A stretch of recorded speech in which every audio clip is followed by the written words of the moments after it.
Sudah ada tanda? Bismillahirrahmanirrahim. Innal hamdalillah nahmaduhu wa nasta'inu wa nastaghfiru min syururi anfusina wa min sayyiati a'malina. May yahdihillahu fala mudhillalah wa may yudhlil fala hadiyalah. Asyhadu an la ilaha illallah wahdahu la syarikalah. Wa asyhadu anna Muhammadan abduhu wa rasulullah la nabiyya ba'da. Allahumma sholli ala sayyidina Muhammad wa ala ali sayyidina Muhammad wa sahbihi ajmain. Wa qala ta'ala fil Qur'anil Karim ba'da a'udzu billahi minasyaitonir rajim. Bismillahirrahmanirrahim. Wal takum minkum ummatu yad'una khair ya'muruna bil ma'ruf wa yanhauna 'anil munkar wa ulaika humul muflihun. Wa qala Rasulullah sallallahu alaihi wasallam fal yubalighu syahid minkumul ghaib. Shadaqal adzim wa nabi karim amma ba'd. Hadirin yang mulia, ibu-ibu, dalam ayat yang saya bacakan tadi mafhumnya kurang lebih hendaknya segolongan daripada umatku mereka buat kerja mengajak manusia kepada kebaikan, mencegah manusia daripada kemungkaran, dan sesungguhnya merekalah orang-orang yang beruntung. Maka hadirin mulia, ibu-ibu, bapak-bapak, hari inilah orang-orang yang paling beruntung. Karena Allah Subhanahu wa Ta'ala pilih ibu-ibu dan bapak-bapak ini untuk buat kerja. Yang mana kerja ini hanya dulu diberikan kepada para nabi saja. Bahkan istri-istri nabi pun tidak diberikan kerja ini. Walaupun Siti Maryam dijadikan namanya ini sebagai surat dalam Al-Quran, tapi tidak diperintahkan oleh Allah untuk buat kerja yang sama sebagaimana ibu hari-hari ini buat. Banyak istri-istri Nabi ulul azmi namanya diabadikan juga, tetapi Allah Subhanahu wa Ta'ala tidak pilih untuk buat kerja ini. Tapi ibu-ibu ini Allah Subhanahu wa Ta'ala pilih karena kita inilah umat yang terbaik, khair umat ya. Jadi kata Umar bin Khattab radhiyallahu anhu, siapa saja buat kerja daripada kerja dakwah ini, maka Allah akan golongkan dia sebagai orang yang terbaik, umat yang terbaik. Allah gunakan kata antum khair umat, bukan kuntum. Kalau kuntum ini hanya ditujukan kepada para sahabat saja. Tapi Allah gunakan kata antum ini, siapa saja yang buat kerja dakwah, maka Allah akan jadikan dia yang terbaik. Walaupun dia tadinya pembunuh sahabat, sebagaimana Khalid bin Walid telah membunuh 70 sahabat, tapi asbab buat usaha dakwah, maka Allah jadikan dia yang terbaik. Dikasih gelar, yang mana gelar inilah gelar yang terbaik yang dapat disematkan ke seorang manusia selain daripada para nabi, yaitu radhiyallahu anhu. Maka hadirin mulia, wallahi walaupun sahabat sekalipun, kalau mereka meninggalkan kerja dakwah ini, maka Allah akan cabut mereka, status mereka daripada umat yang terbaik. Maka ibu-ibu harus merasa syukur kepada Allah Subhanahu wa Ta'ala telah dipilih dalam usaha yang mulia ini. Lalu yang punya rumah juga harus bersyukur juga. Karena kerja muhajirin dan ansor ini wujud asbab adanya orang keluar di jalan Allah. Kalau tidak ada orang lagi keluar di jalan Allah, walaupun namanya barisan ansor dan lain-lain, tidak akan dapat pahala daripada ansor. Pahala ansor ini hanya didapat asbab ada orang keluar jalan Allah dan dinusrah. Terutama bagi yang memiliki rumah ini harus sangat bersyukur ya. Dalam sebuah hadis yang diriwayatkan oleh Ibnu Abbas radhiyallahu anhu, Rasulullah SAW menyampaikan, apabila seorang mukmin ini kedatangan tamu di rumahnya ya, maka dengan masuknya tamu tersebut, Allah Subhanahu wa Ta'ala akan datangkan 1000 rahmat dan 1000 keberkahan ke dalam rumah tersebut. Dan setiap suapan yang dimakan oleh tamu tersebut di rumah tersebut, maka didapatkan pahala haji dan umroh. Satu suapan, kalau jemaahnya 6, satu kali suapan 6 pahala haji dan umroh. Kalau satu kali makan 100 suapan, 600 pahala haji dan umroh. Hari ini karena kita tidak paham kepada hadis ini, sehingga di mana-mana banyak hotel dan banyak restoran. Kalau orang Islam ini paham tentang hadis ini, nggak ada hotel dan restoran. Semua ingin berlomba-lomba menerima tamu, berkhidmat kepada tamu-tamu. Nah, hari ini kita karena nggak paham. Bahkan kalau yang sudah usaha dakwah saja didatangi jemaah Masyurat ini aja agak sungkan. Padahal harusnya berlomba-lomba. Maka bapak-bapak, ibu-ibu nih, yang hari ini datang sebagai muhajirin, nanti pulang niat semuanya, kalau ada jemaah berlomba-lomba untuk terima jemaah. Dikatakan oleh Maulana Sa'ad ini bahwa tidak mungkin hari ini seseorang mendapatkan suasana rumah sahabat kalau mereka tidak terima jemaah Masyurat. Karena di zaman sahabat itu semua sahabat ini berlomba-lomba terima jemaah walaupun mereka tidak ada makanan di rumahnya. Jadi suatu kemuliaan. Kita hari ini rumah kita dipakai oleh Allah Subhanahu wa taala untuk menerima jemaah. Hadirin yang mulia, usaha dakwah ini hari mulia, ini usaha atas iman. Ya. Karena fadilah-fadilah daripada dakwah ini semuanya berhubungan dengan iman. Kalau orang ini tidak buat usaha dakwah, maka nggak akan paham. Ya, mereka mungkin bisa beramal. Mereka mungkin bisa beramal. Ya, tapi untuk mendapatkan level amal sebagaimana level amalnya sahabat tidak mungkin. Karena sahabat ini, mereka ini imannya didapatkan dengan mujahadah di jalan Allah. Maka Allah Subhanahu wa taala perintahkan dalam Al-Qur'an, aminu kama amanan nas. Berimanlah kamu sebagai pada manusia. Ya. Semua ulama, jumhur ulama ini bersepakat bahwa yang disebut manusia ini adalah sahabat. Kan ini aneh ayatnya, berimanlah kamu sebagaimana imannya manusia, ini aneh. Ya. Emang kita bukan manusia. Kita manusia, kok disuruh beriman sebagaimana manusia? Ini kata ulama, katanya kalau iman kita ini tidak iman level sahabat, maka iman kita ini baru sampai level binatang saja. Apa ini iman level binatang? Melihat dulu, baru yakin. Coba kita panggil kucing, kucing sini kamu, nanti kamu saya kasih ikan. Hidungnya tidak mencium bau ikan, matanya tidak melihat ikan, maka nggak akan datang. Ya. Wahai anjing, kamu datang sini saya kasih tulang. Kalau hidungnya tidak mencium bau tulang, tidak melihat tulang, maka tidak akan datang. Hari ini kalau iman kita ini baru melihat, baru yakin, ini imannya binatang. Fadilah-fadilah orang keluar jalan Allah ini Masya Allah. Ya. Tapi hari ini karena iman kita ini belum level iman sahabat, maka kita kalau diperintahkan untuk keluar jalan Allah ini susah. Tidak paham. Allah Subhanahu wa taala ini menyampaikan dalam Al-Quran juga, ini ja'ilun fil ardi khalifah. Jadikan manusia ini sebagai khalifah di atas muka bumi ini. Ayat ini banyak dipakai oleh orang-orang yang buat pergerakan. Dibilang itu tuh, Allah tuh perintahkan kita jadi khalifah, mari kita bikin usaha kekhalifahan. Ya. Padahal masuk di sini adalah khalifah ini wakil Allah. Ya. Jadikan manusia di atas muka bumi ini sebagai wakilnya Allah di atas muka bumi. Ya. Siapakah wakil Allah yang terbaik? Ya Rasulullah SAW. Nggak ada wakil Allah terbaik di atas muka bumi ini selain daripada Rasulullah SAW. Yang kedua siapa? Ya seluruh Nabi. Seluruh Nabi, mereka adalah wakil Allah terbaik setelah Rasulullah SAW. Lalu setelah itu siapa? Yaitu para sahabat. Sahabat adalah orang-orang biasa, bukan Nabi. Mereka juga khalifah terbaik di sisi Allah Subhanahu wa taala. Lalu siapa lagi? Ya bapak-bapak dan ibu-ibu ini yang buat kerja yang sama sebagaimana kerja para nabi, kerja para sahabat. Sehingga Maulana Jamsid sering mengatakan di Rewin sana, kalau Al-Quran ini belum selesai ditulis, maka nama bapak-bapak, ibu-ibunya akan ditulis oleh Allah Subhanahu wa taala dalam Al-Quran. Ya. Kenapa? Karena semut saja ini asbab dia mengajak teman-temannya untuk masuk ke dalam lubang saja Allah abadikan dalam Al-Quran. Bahkan dijadikan nama surat. Wahai semut-semut, masuklah kalian ke dalam lubang. Bagaimana kalau ada orang hari ini bikin usaha, wahai manusia, masuklah kalian ke dalam masjid supaya kalian selamat daripada pasukan iblis.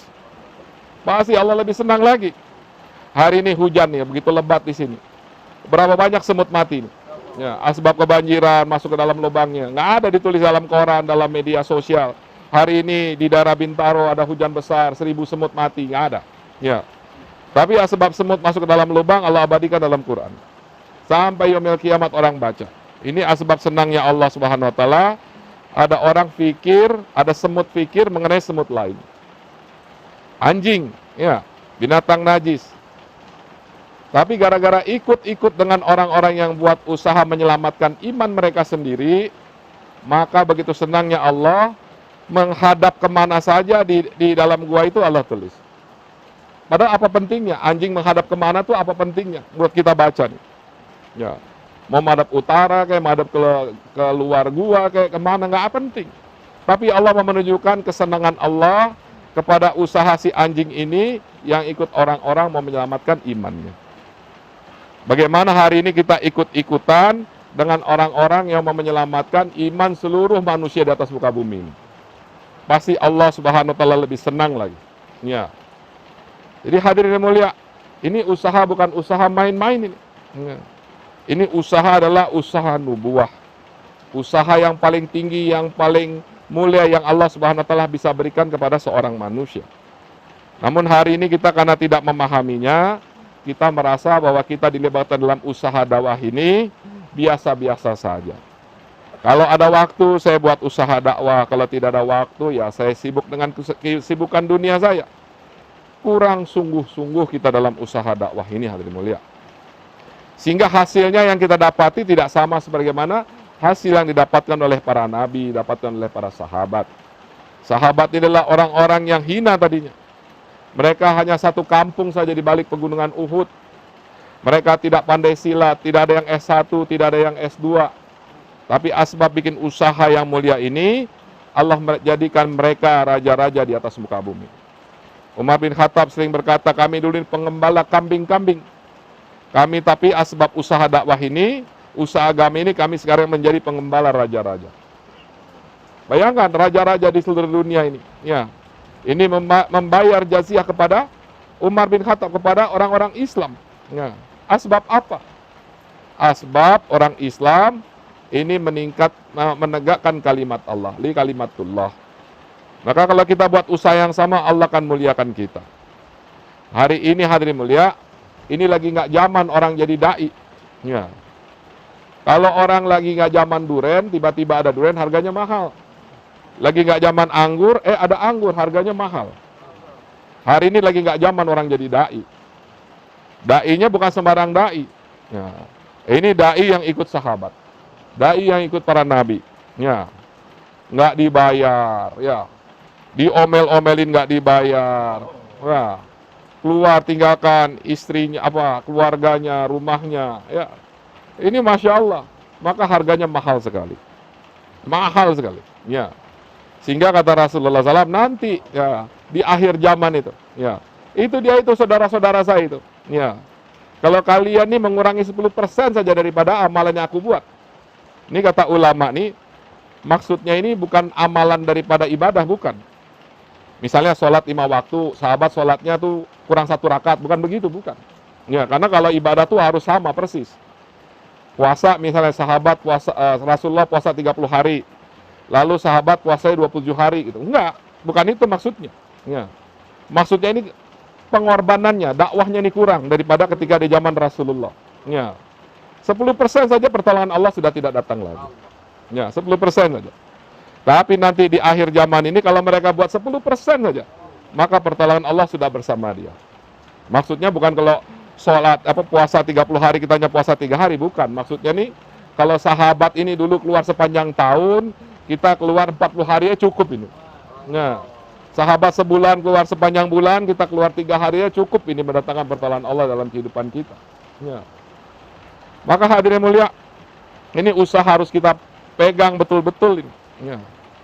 Maulana Yusuf rahmatullahi ketika beliau masih kecil, Maulana Ilyas ini menyampaikan kepada beliau, Yusuf, kamu mau jadi wali kutub nggak katanya? Mau, dibilang. Apa caranya?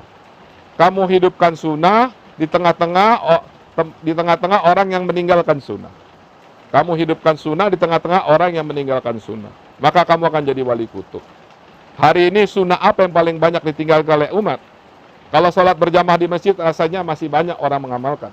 Ya, berpuasa di bulan Ramadan, berhaji, ya, orang bayar zakat di akhir Ramadan, ini masih banyak yang mengamalkan sunnah.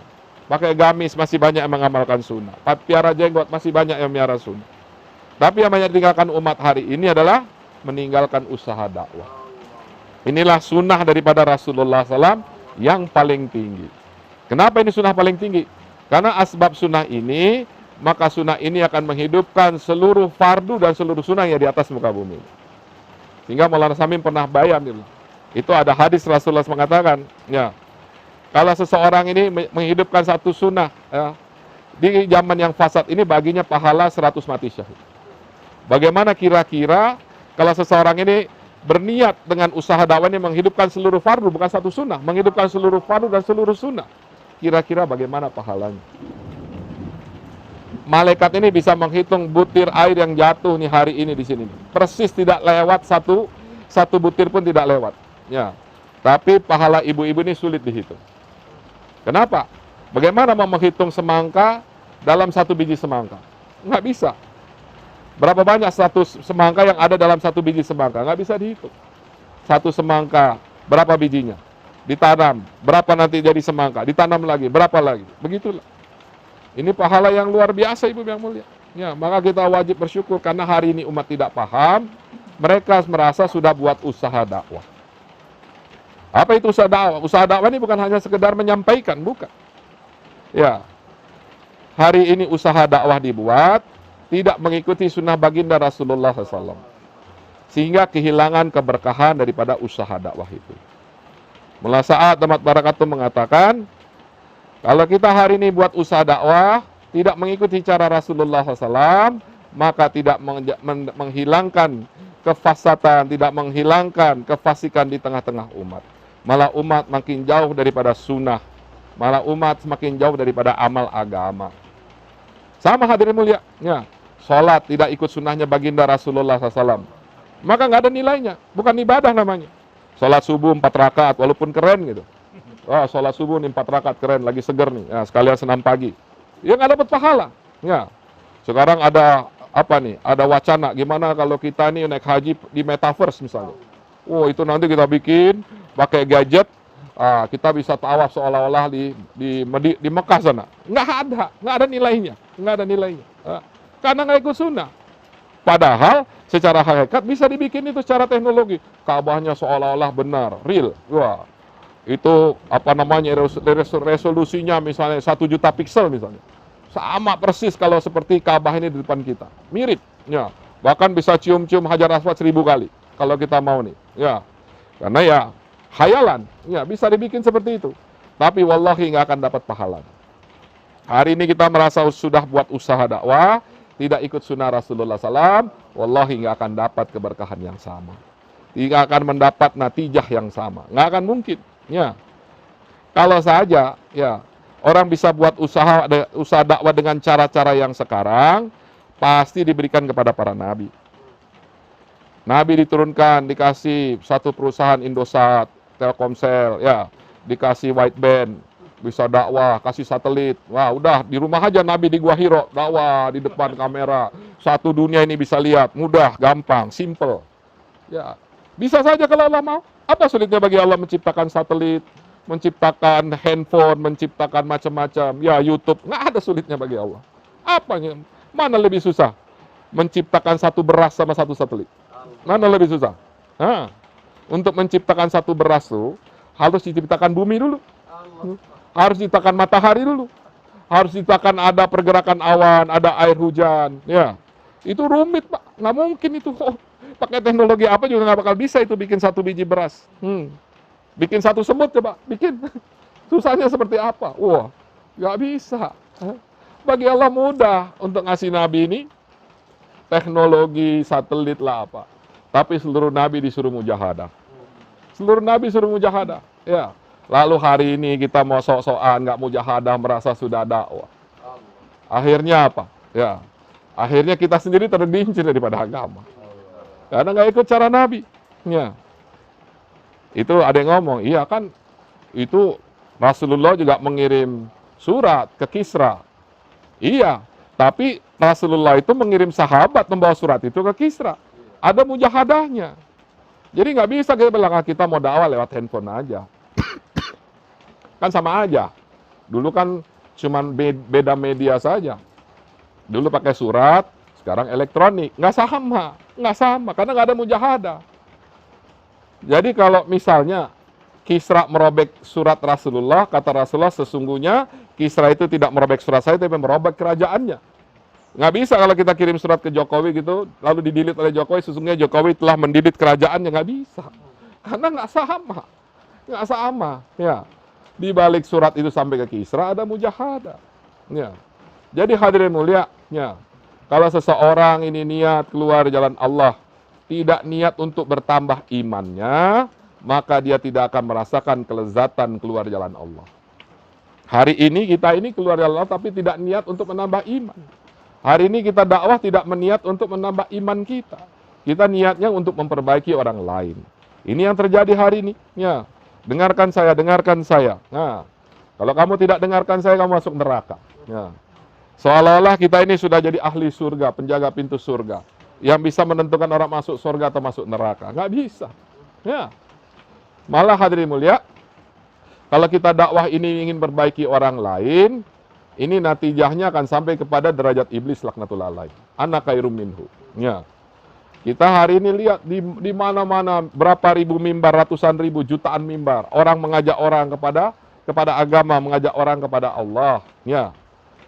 Tapi karena salah niat saja, tidak dengan sunnahnya Rasulullah SAW, niatnya memperbaiki orang lain, maka yang tadinya jinah duduk dalam masjid keluar masih penzina. Yang tadinya koruptor duduk dalam masjid keluar dari masjid tetap koruptor. Dulu sahabat adalah duduk di dalam majelisnya Rasulullah, maka mereka mendapat gelar radhiyallahu anhu. Mereka langsung berubah, ya.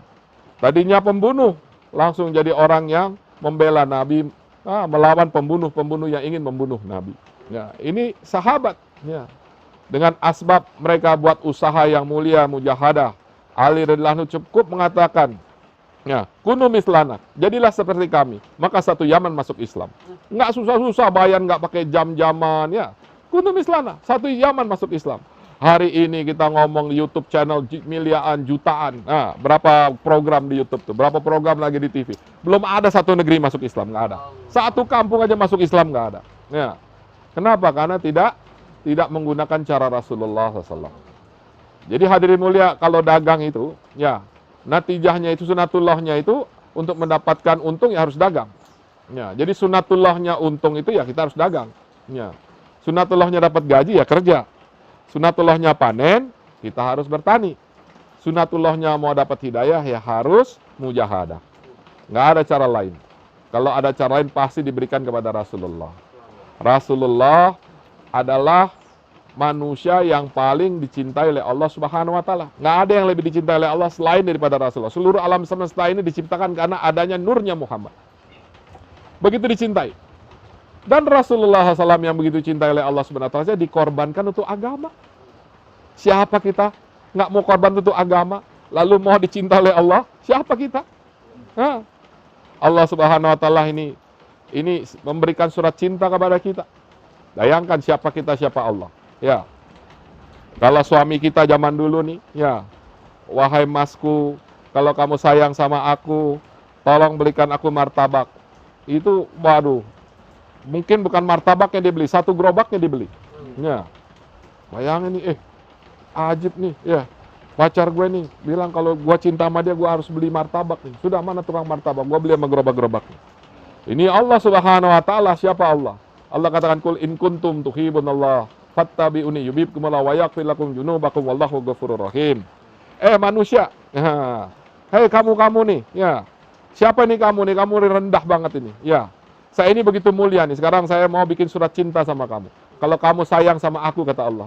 Allah nembak kita, subhanallah. Allah nembak kita. Kalau kamu sayang sama aku, kata Allah nih, kamu ikuti Rasulullah. Ikuti Rasulullah. Maka aku akan menyayangi kamu dan aku akan mengampuni dosa-dosa kamu. Akulah Maha Penyayang lagi Maha Pengampun. Masya Allah. Siapa Allah, siapa kita? Nah, siapa Allah, siapa kita? Ini kita disuruh ikut Rasulullah. Ya. Ikut Rasulullah ini, ikut maksud hidupnya Rasulullah. Jadi kata ulama ini, kalau mau nangkap anak ayam, tangkap induknya. Maka nanti anak ayamnya ikut semua sama induknya. Kalau mau nangkap anak ayam repot, lari ke sana tangkap sini, yang sana lari, tangkap yang sini, yang sana lari, repot. Ya. Maka hari ini orang jaga sholat, puasanya lewat, jaga puasa, ya, zikirnya lewat, zikir, ya, zakatnya lewat, sedekahnya lewat, ya. Tapi pegang ibunya amal, umul amal dakwah, maka semua nanti akan ikut. Seluruh sunnah ini akan ikut. Ya. Jadi hari ini kita karena meninggalkan usaha dakwahnya Rasulullah SAW untuk meletakkan topi di atas kepala aja susah. Susah. Ya. Apa sulitnya? Untuk membiarkan jenggot ini tumbuh di dagu kita aja susah. Padahal didiemin aja tumbuh. Karena kita tidak ikut dakwah cara Rasulullah SAW. Untuk menutup aurat kita aja susah. Apa sulitnya? Nggak ada susah. Ya. Kita suka berpikir bahwa kalau sesuatu yang semakin modern manusia itu semakin terbuka. Padahal salah. Ya. Padahal binatang itu telanjang bulat. Jadi kalau kita mau telanjang bulat itu level kita turun kepada level binatang. Ya. Ada orang di Inggris, dia bilang, kenapa wanita-wanita Islam itu tertutup, dia bilang. Maka ini orang ambil permen, dia jatuhkan. Coba ambil itu. Wah, mana mau sudah jatuh. Lalu diambil permen yang masih ada bungkusnya, dijatuhkan. Ambil sekarang, diambil. Makan. Dia bilang, kenapa kamu nggak mau makan itu, permen yang nggak ada bungkusnya? Ya kotor, dia bilang. Begitu juga wanita-wanita kami. Dengan dia terbungkus, maka dia suci. Ya. Kalau begitu kenapa orang-orang Islam nih, wanitanya nggak boleh salaman sama orang lain dan lain-lain? Dia bilang Ratu Elizabeth itu boleh nggak salaman orang biasa? Nggak boleh lah, orang-orang khusus. Begitu juga istri kami, dia bilang. Istri kami ini ratu di hati kami. Maka kami tidak biarkan dia salaman, bergaul dengan orang-orang yang biasa-biasa, yang bukan mahramnya. Kami muliakan mereka. Jadi sebenarnya Islam ini memuliakan daripada wanita, hadirin mulia. Dengan dakwah ini, maka ini wanita kembali mulia. Wanita diletakkan pada fitrahnya. Apa fitrah wanita ini dalam agama? Fitrah wanita dalam agama ini adalah pendidik daripada anak-anaknya. Anak-anaknya di rumah ini jadi murabiyahnya ibunya. Ya, hari ini ibu-ibu meninggalkan posnya sehingga anak-anak ini sekarang kita lihat ya kacau balau. Ya, anak-anak orang Islam ya, perzinahan di mana-mana, narkoba di mana-mana karena ibu-ibu ini meninggalkan posnya. Nah, dalam Islam diatur ya bahwa amir di rumah ini adalah suaminya. Ini bukan suatu kejelekan. Kita ngomong kesetaraan gender sekarang. Wah, wanita harus sama dengan suami. Coba nih di Indonesia, Jokowi sama Megawati jadi presiden dua-duanya. Kira-kira perang saudara nggak? Perang saudara. Udah jelas di perusahaan. Ya, ini saya CEO. Kamu apa? Saya juga CEO. Berantem. Ya. Maka pentingnya kita ini meletakkan wanita dalam fitrahnya ini sebenarnya untuk memuliakan wanita. Di Amerika itu menurut statistik pernikahan pertama 48% berakhir pada perceraian. Amerika nih, ya. Jadi kalau dua orang kawin itu dalam 5 tahun itu ya setengahnya cerai. Kalau perkawinan kedua mendingan dikit 67%. Ya. Jadi artinya apa? Wanita harus cerai berapa kali baru bisa ningkat ya perkawinannya. Ya kenapa? Ya itu tadi mau menjalankan kehidupan tidak mengikuti daripada kaidah agama. Udah ikut saja agama mudah. Ya. Jadi hari ini mulia, ya. Kita di rumah ini jadi murabiyah. Kita didik anak-anak kita. Anak-anak kita ajarkan mengenai tauhid. Ya. Kalau anak kita minta duit, nak, minta sama Allah. Nak, minta sama Allah. Nanti kalau Allah kabulkan nanti Allah menggerakkan hati ibu atau hati abi kamu untuk memberikan kepada kamu. Atau tanpa ibu dan abi pun Allah mampu. Ya. Itu ada seorang anak namanya Kaki Barkiah itu. Ini dia ini sebenarnya ajib. Dia ini termasuk daripada sanad daripada zikir ini Nizamuddin itu adalah Kaki Barkiah itu. Ya. Jadi dia kalau ibunya dia minta makan, maka ibunya bilang, nak kamu sholat, kamu doa, nanti kamu buka hijab ini, nanti ada makanan. Maka anak ini biasa seperti itu. Suatu hari ibunya lupa ke pasar, lupa menyediakan makanan ketika anaknya balik, maka ibunya ini panik, nanti aduh gimana kalau anak saya sampai buka hijabnya nggak ada makan, nanti imannya hilang. Dia lari ke rumahnya, anaknya lagi makan dengan lahap. Dia bilang, nak Dari mana ini makanan kamu? Biasa Bu, saya buat amal, saya doa sama Allah, saya buka hijab, tapi herannya hari ini makanan lebih enak. Jadi kita mengajarkan anak kita ini tauhid. Ya. Jadi hari ini kita lebih gampang membuka dompet daripada target anak-anak kita agar tauhidnya benar, agar imannya benar. Ya. Ajar anak kita ini, ya. Ajar anak kita akhlak, ya. Ajarkan anak kita ini agar punya fikih risau jadi dai. Hari ini kita pikir bahwa dengan mengirimkan anak-anak kita ke pesantren ini, maka anak-anak kita jadi dai. Sekarang nih cobaan daripada dai akhir zaman ini yang paling besar ini, mikirin anak-anaknya gimana bisa jadi dai. Karena anak-anaknya sudah dikirim ke pesantren, pulang, hilang semua daripada dakwah.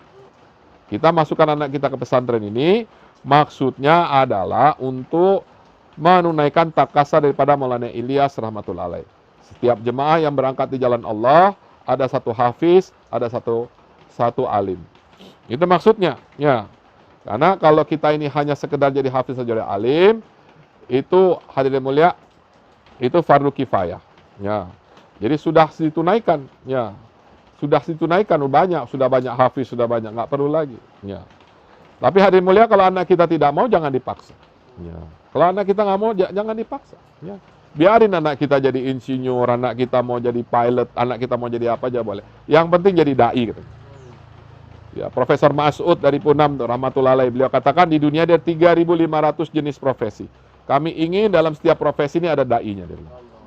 Maka kalau anak-anak kita semua jadi hafiz, jadi alim, nanti siapa yang mau dakwah sama pilot-pilot, siapa yang mau dakwah sama insinyur-insinyur, siapa yang mau dakwah sama pedagang-pedagang, ya. Kalau ibu-ibu pernah nanti ke Filipina itu ajib. Itu di mall-mall di Manila itu yang jual itu dai semua itu.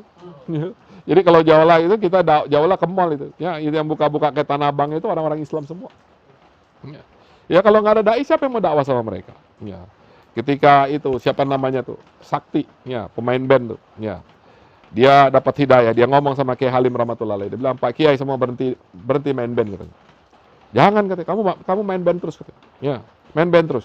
Kalau kamu berhenti nanti siapa yang mau dakwah sama pemain band, katanya. Nah, ajib dia ikutin tuh. Dia ikutin. Akhirnya Allah yang robah kehidupan dia.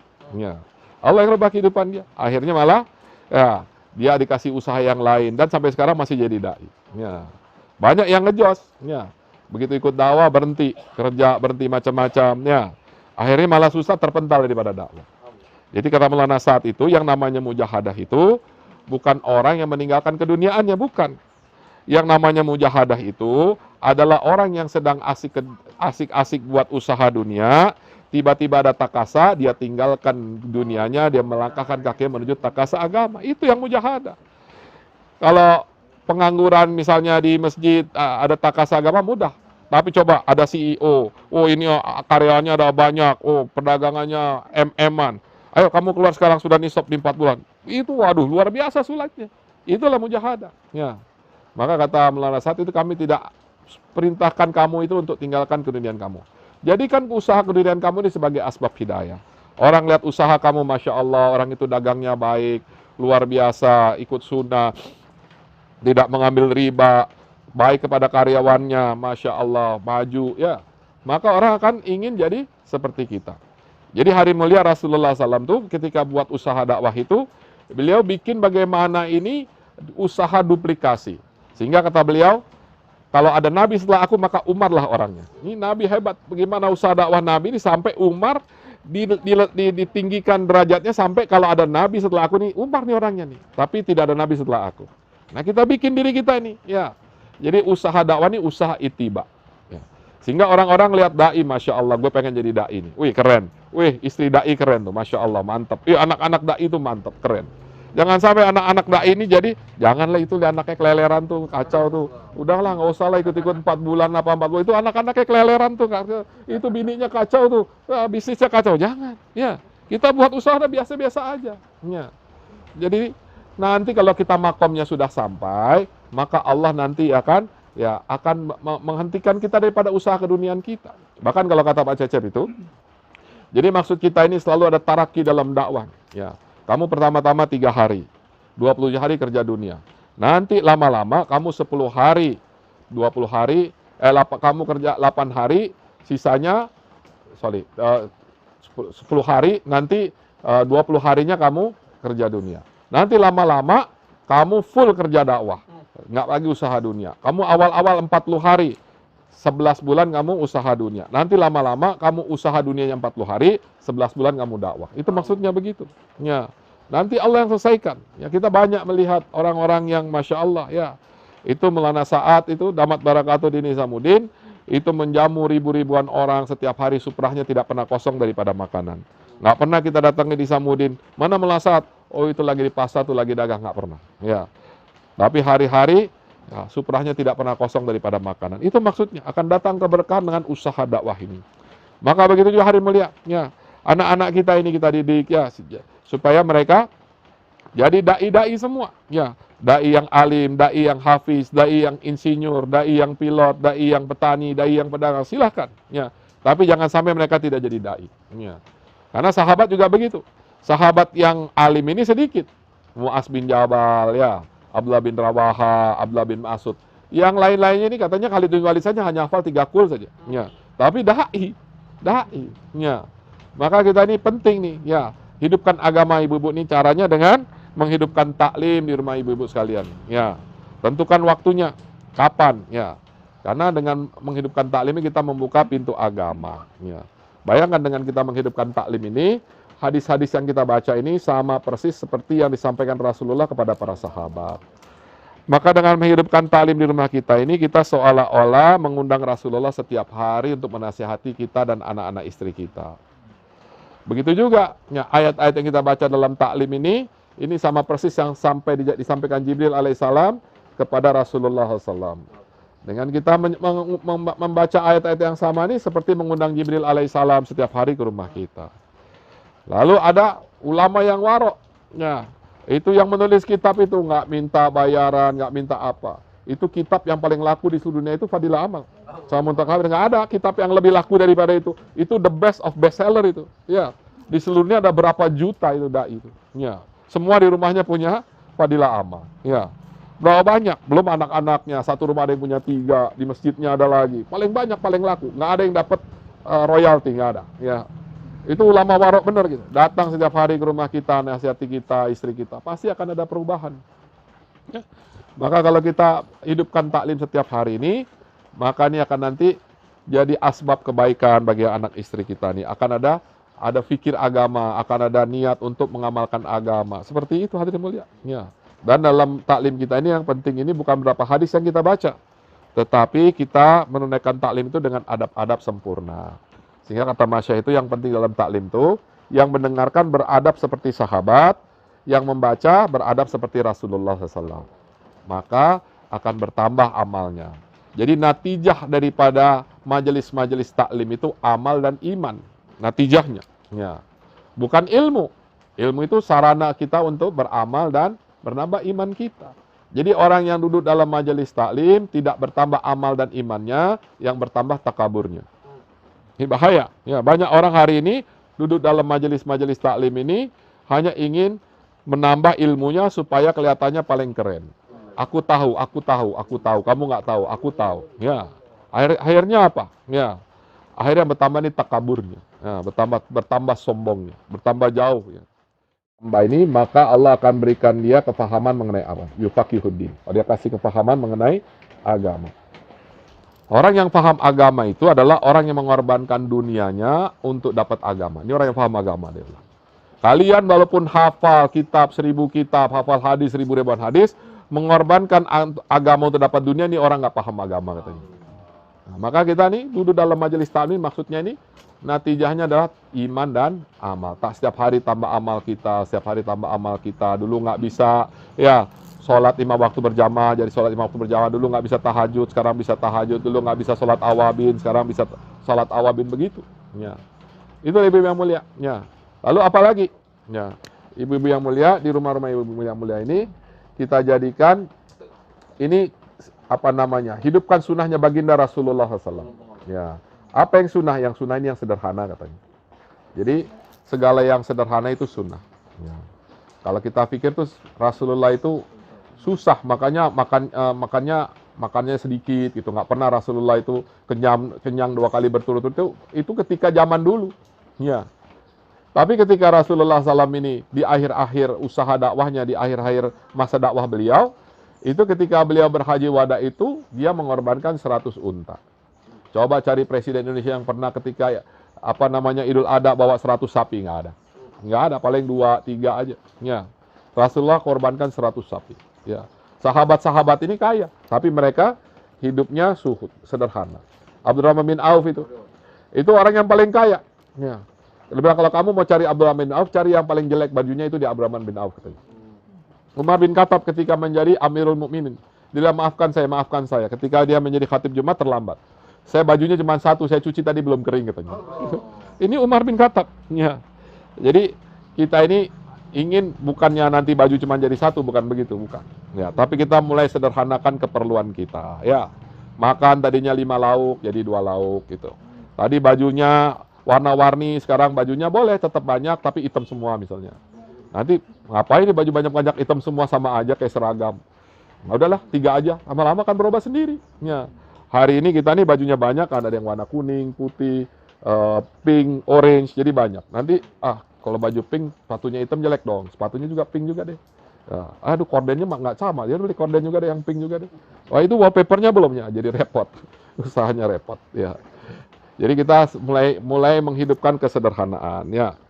Jadi hari ini orang-orang nih katanya pada kena penyakit kolesterol lah, penyakit gula lah ya. Itu karena dijadikan makan itu sebagai maksud. Makan itu keperluan katanya. Ya, kami pernah keluar di India, itu istri-istri kami dikasih makan seadanya saja. Maka ketika itu Pak Cecep Rahmatullahi mengatakan, ini kayaknya tuan rumah nggak siap terima jemaah nih. Coba kamu ke pasar, beli-beli semuanya tuh, kasih ke dalam tuh, kesian ibu-ibu.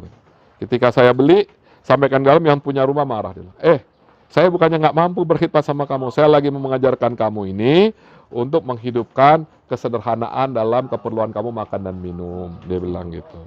Ya maka boleh ya. Caranya gimana? Coba nih dites nih. Setiap hari makanannya boleh hebat, sirloin steak misalnya. Boleh, tapi setiap hari jangan dirubah. Setiap hari. Jangan diganti pagi, siang, malam. Lama-lama enak memuntahnya untuk keluarganya. Jadi kalau sebulan itu kalau dikumpul-kumpulkan hanya 10 hari saja. Kalau dikumpul-kumpulkan. Selebihnya untuk Allah, untuk umat, untuk dakwah. Ya. Lalu yang 10 hari ini istri Rasulullah ini pernah sampai 9. Berarti kalau dikumpul-kumpulkan ya Rasulullah ini jumpa dengan istri sebulan hanya sehari saja. Sehari lebih sedikit saja. Ya kalau dikumpul-kumpulkan gitu.